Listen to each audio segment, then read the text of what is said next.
if you spend a lot of time in a kind of connected or networked domain, that it's going to have repercussions on the structure of the brain. No, I agree with that. I don't know what I would put that for. As a psychologist, I would say that we have a very innate human tendency to categorize. So I think, I'm not afraid that categories will go away. Now, what's going to be interesting is working out who decides what the categories are that drive the organization of information on the internet. And so I think, information on the internet will be organized. I think it is already. I mean, like, people pay to have their links come up before other links, right? If you go to a certain site. So somebody is organizing that information. And going back to the point of, our brains are wired to categorize. And we're wired to work with categories. I think what we have to do is really kind of figure out how to use this to interface with our brains. And that's where our training comes in, is teaching them how to use their innate ability to categorize and to think about categorization and thinking about then using those categories to recall their own information, but also to go out and find information. And there's also category reorganization that happens with learning. Our categories change as we learn. So, but without categories, I think a lot of our learning would be very limited. So. Yeah, I'm very interested in your idea about categories. Is there a reference that you can... No, off the top of my head, I couldn't find one, but I could probably consult and find something about, human cognition and what we tend to do, but we don't think dimensionally. We don't, there's arguments about, how much our thinking is in a linear process versus circular versus kind of hub-based and things like that. But no matter what stages it goes through, in terms of a processing, I guess, function, we still use categories as we go through those stages. We have to. It's an efficient way to organize information. Could you give me a reference, like send me a reference? I'll see what I can find. I'd be curious about it too. I'll see what I can find out. But it's like heuristics. It's the way we organize. We have mechanisms in our brains to organize this. We're always looking for articles with beginnings and endings. Exactly. I think there's something to a beginning, middle, and end. There's something that we're wired to kind of process information that way. Because we have a beginning, middle, end to our day. Yeah. To our year. I mean, we got the years, the cycle of the year, the cycles of the seasons. We picked up on the moon cycle. We see organization patterns. Gosh, I didn't think this discussion gone on this long. It's been really interesting. So I'm going to just, any last thoughts before we move into our group like summaries and what we've been up to? Okay, I brought a handout because I know sometimes when I'm teaching and I try to find my file, as I'm teaching it takes a while and it's very awkward. Sometimes it gets a little awkward, especially if I can't find the file when I need it. So we have a handout. So what I'm going to do is I'm just going to first of all tell you some of the information literacy objectives that I am adding to my syllabus.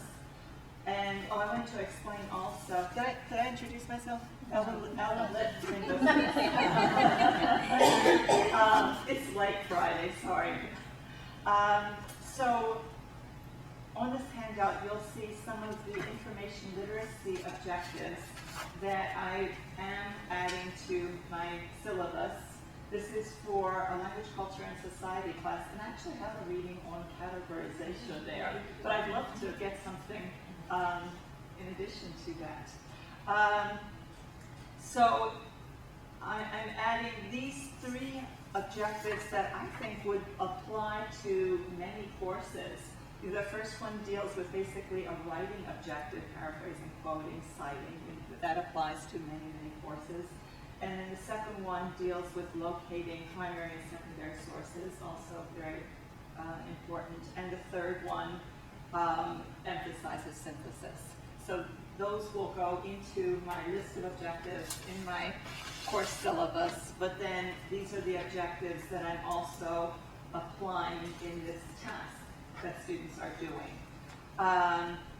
So the task is something that students will do towards the end of the second of 3 parts in my course. And in the second part of the course, we have done some background reading about all kinds of cultural issues concerning the Hmong. And we've also done some background reading about literacy. So students are asked in this case to locate some folk tales. And because I have 60 students, I'm not asking them all to go to the library. We have very few sources here. They can't go on the internet, but I'm providing some on Blackboard, the ones that are specified. And then they're asked to discuss who the Hmong people are, and this is based on some course readings. Then refer back to a reading from our course. So here's part of the synthesis component, where they're situating the Hmong language in terms of a framework of languages in the world. And then they are summarizing the folk tale, and then after that they're analyzing the folk tale, the creative work of the Hmong people, and interpreting it so that it reflects 3 of the components that are listed. So they can discuss social structure of Hmong culture, they can discuss economic aspects, traditional arts, and so forth. And then they locate an artifact. I expect most students will do that on the web. And then discuss this artifact in light of the artifact that they select needs to fit in with their previous analysis and be kind of an example of that too. So then they need to analyze its use, its application as well. And then the last component is emphasis on clear communication through writing and paraphrasing, using sources appropriately. So this is something that I'm planning to use as one of the major writing tasks that students do in a language, culture, and society course. And Sandra is going to be incorporating a variety of tasks that focus on information literacy in our beginning course for freshmen who come from multilingual backgrounds. Okay, I'm Sandra Lee, and I teach a course called Linguistics Advanced English Strategies, and we never call it ESL, so we have a very nice advanced English strategies. But actually these students are still struggling with basic grammar, how to write a proper sentence and not fragments, and how to organize their essays, and even expanding their vocabulary, academic vocabulary. So it's a very low level class, language class. So for this semester, I have only arranged for 1 library class because I felt that we had so much groundwork to do in grammar and vocabulary. So I had only 1 library class so far, and I don't think I could squeeze any more classes. But basically, Hiromi Kubo came in to walk through the databases with the class, and I had my students read up the tutorial at home before Hiromi came in. And so we are basically doing 4 essays in the course after the groundwork on grammar and vocabulary. So we have an expository essay, a compare and contrast essay, a cause and effect essay, and an argumentative essay. And they are all just 5 paragraphs, and they are still struggling with how to write a good topic sentence, those kinds of things. So I cannot be too ambitious. So what I required my students to do is to only cite at least 1 reference, only 1 reference. But if they do more, they get extra credit, but at least 1. And they must have proper citation at the end of the essay, and also proper reference and citation within the text of the essay. So that's what they are learning right now. So for the 4 essays, they must have at least 1 reference each, and if they do more, they'll be good. Right? So for Link 111 in the past, I had more classes in the library, like at least 3 or 4, right?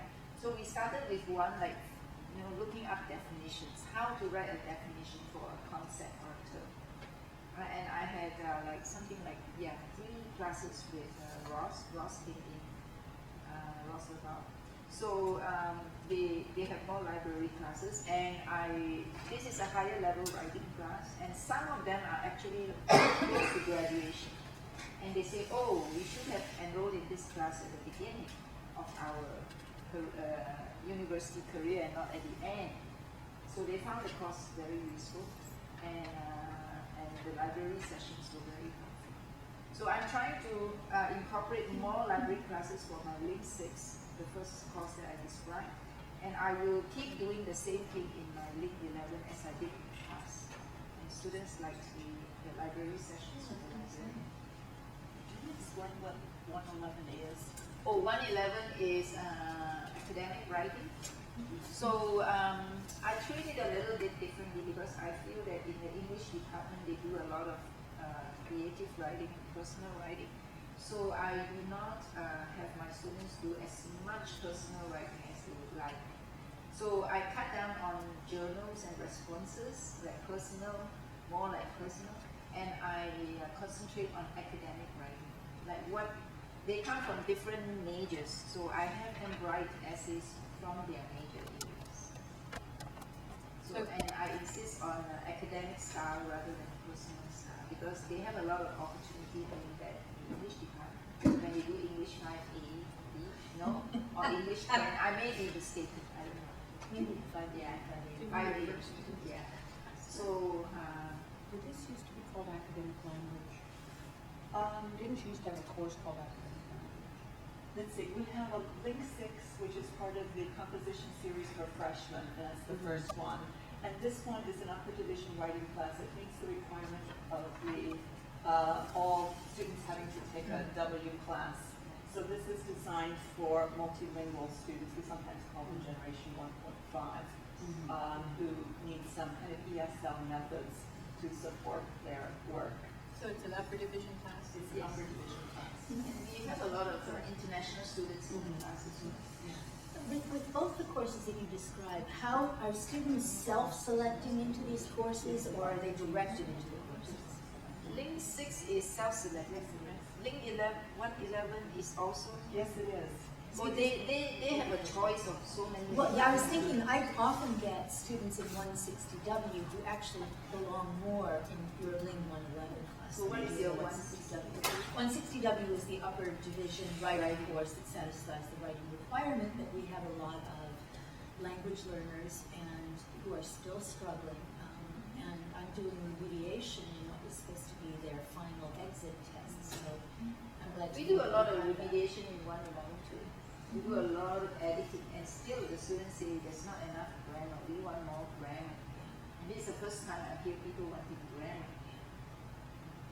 You know, it sounds to me like you all could be talking, and you can set this up so from Linguistics 6, they have to take 111 before graduation. You can work with their degree program and make that a requirement. Rather than After being, Link 6 to take Link you should 111. be able to work with the students and do that. So Ellen, what you're doing sounds very much like information literacy. What you're doing is, to me, you're relying too much on the librarians to come in and do multiple sessions. So I think you need to go back to and work with Bang more on that. And I know Dorothy was going to ask a question about the. No, I was just, because we have such a diverse group that comes into nursing, and we oftentimes get students who yet aren't ready linguistically to understand the, nursing. They understand pathway. They do really well in my pathway class, but then you get into a nursing class, it's sort of abstract. Even I can't understand it some of the time. So I was thinking I could refer them, because we're always looking for some place to refer, and we don't, if they fail out of a class, we want to be able to help them. But maybe they could take a class on academic, like Link 111 or Link 6, and then they could come back because they would already have some exposure. Because we don't do that in nursing. I mean, we don't have a class that does that. So I am so excited. Will these students studying lots of students? More sessions. Yeah, more sessions. Thank you.